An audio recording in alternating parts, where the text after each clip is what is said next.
Ladies and gentlemen, there has been an update on the Donald Trump New York case.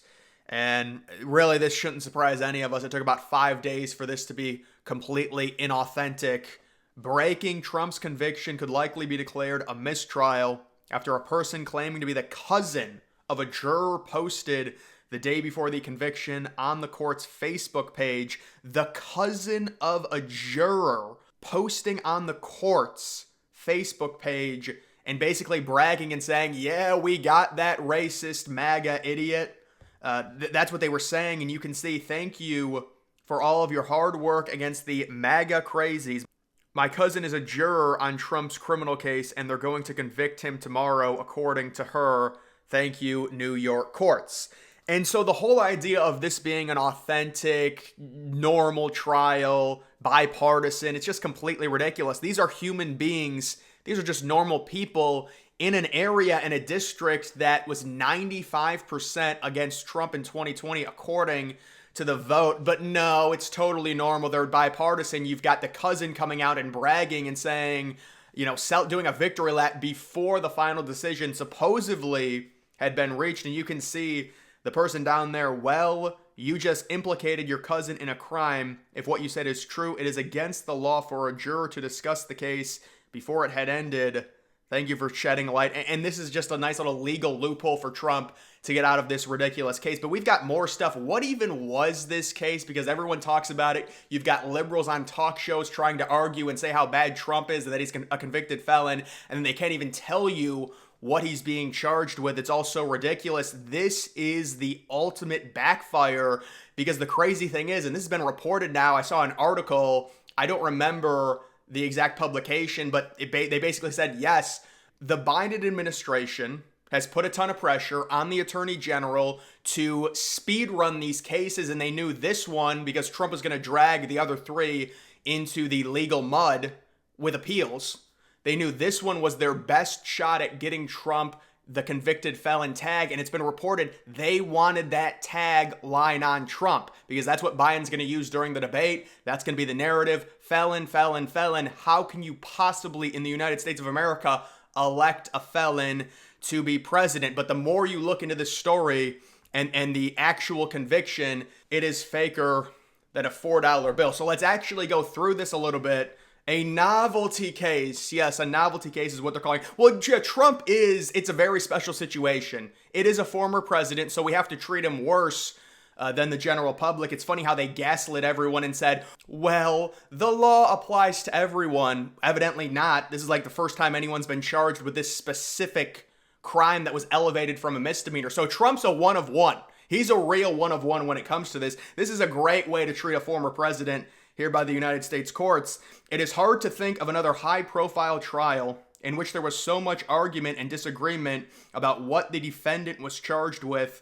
It began with an indictment in late March of 2023 when Bragg announced he was charging Trump with the misdemeanor crime of falsifying business records, but was also employing a legal twist to upgrade the crime to a felony, and they wanted that charge. It's very important. The misdemeanor is not enough. They want the felony charge. They're trying to fit a square peg into a round hole, so they have to upgrade it. You're seeing this play out. I mean, it's crazy. He then charged Trump with the same felony 34 times, so that's the tagline to make it seem more hysterical. 34 different crimes. It's misrepresented. But of course, they think nobody's going to know that. Dumb Americans are not going to know that. They're just going to say Donald Trump, he committed 34 crimes and he's a felon. That's what they think. They're just going to look at the news. News accounts at the time noted that it was a novel prosecution. But wait, I thought they said nobody was above the law. I thought, a lot of people get charged with this. It's just Trump's trying to get out of it because he's the president, right? Well, no, this is totally novel. They're making stuff up to try and put more charges on Trump because they want the felon tag. And it's totally fallen apart because there's really no crime in this.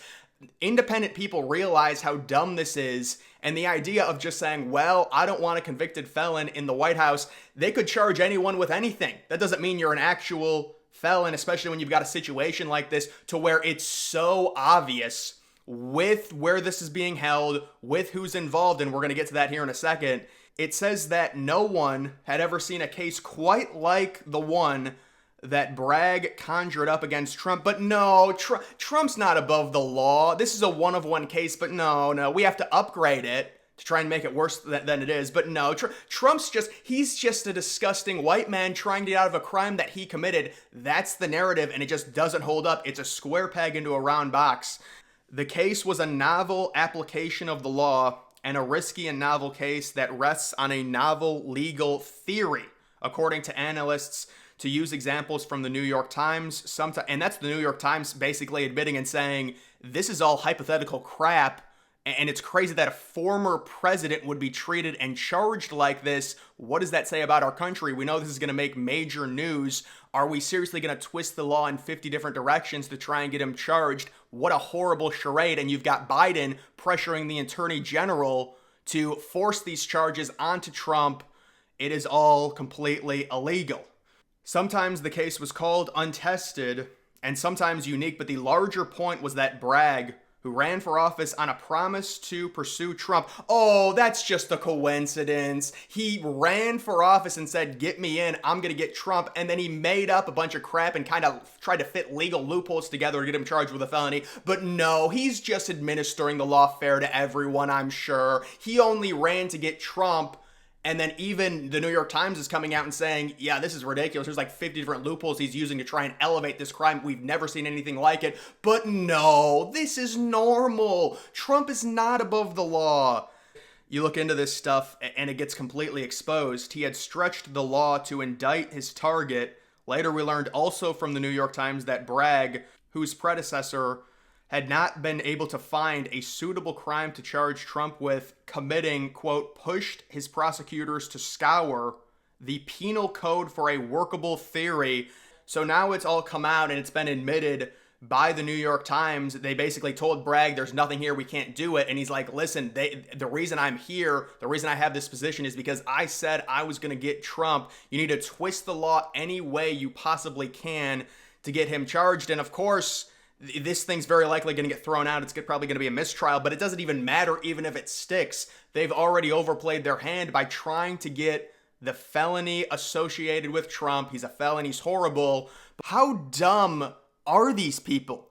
Alvin Bragg campaigned saying he was going to get Donald Trump, and then you see these novel, weird twists of the law where Bragg is forcing people to try and put 2 and 2 together to equal 5. This is totally ridiculous. So we've got that, and whether it's a mistrial or not, you're seeing how crazy it actually is. I wanted to explain it, and still, what even is, it's like nobody can actually explain the real crime, and this is what Ramaswamy was saying back like a month ago when he went to the courthouse and watched it. He's like, nobody can explain the crime. It's because there's like a bunch of different legal loopholes they're trying to lump together to upgrade the so-called crime that Trump committed, where it was really like a record book error, and I'm not even sure it was that. But no, Trump's this big, bad, horrible guy. What can we charge him with that would force a felony? Oh, I guess the thing that we can get him for. I mean, you would think there'd be 50 different things. I mean, they're going to argue, well, the Georgia case, although that case is not going to be solved anytime soon, at least I wouldn't think. And then you also do have the January 6th case, which is another one.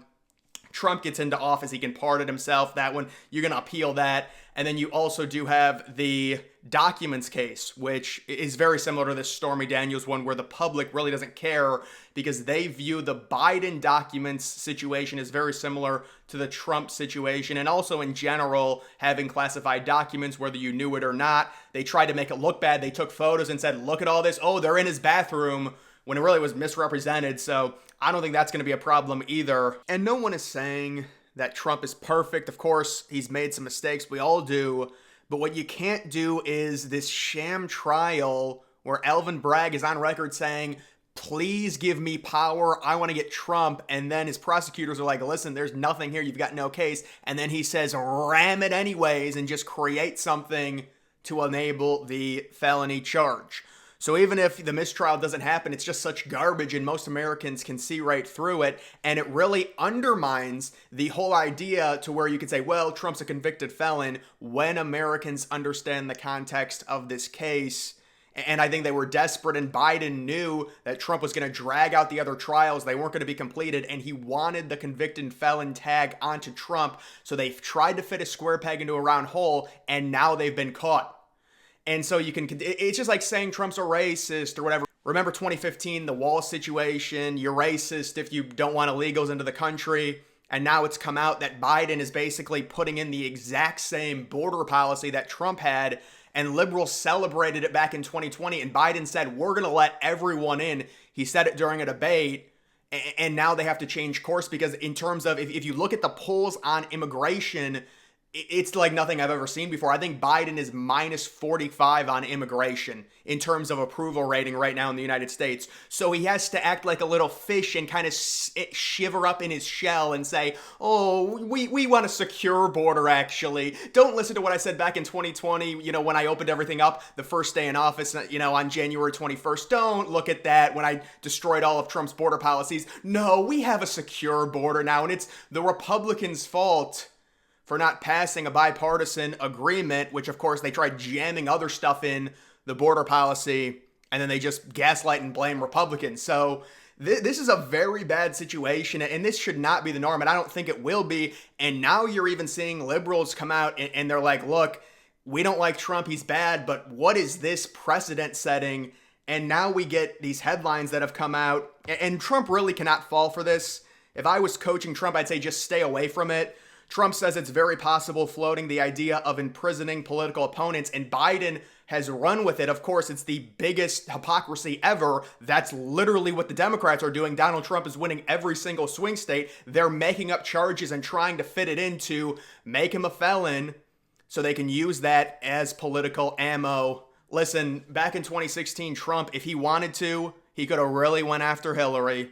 I know he had somebody investigate Hillary, but he could have gotten Hillary if he wanted. But he cares more about running the country. That's why this is so pathetic. And when Trump gets in, it's going to be hard for him not to try and get back at the Democrats for what they've done. This is just completely ridiculous. But I hope Trump just doesn't talk about it. Don't fall into that narrative. That's just going to give them more ammunition. If you do want to pursue legal action when you get in, don't say it beforehand. Drop the hammer and blindside them. They already know that they're going to be facing stuff. That's why they're so desperate to try and get Trump. So that is the accurate representation of where this trial is right now, and we'll see if it ends up being a mistrial. It really doesn't matter because Americans know the context, and some people will look at MSNBC and see Trump's a felon, how can we vote for him, it's disgusting, and Biden, I'm sure, will say 5,000 times during the debate he's a felon, but obviously if you look at the context, it is completely different. And with Alvin Bragg and behind the scenes, I mean, even you like moderate liberals are like, are we kidding ourselves with this? Trump's done some bad stuff. Let's not try and get him for this. It makes us look bad. So guys, that is going to do it for this video. Make sure you follow me on X. Link to that's always in the description.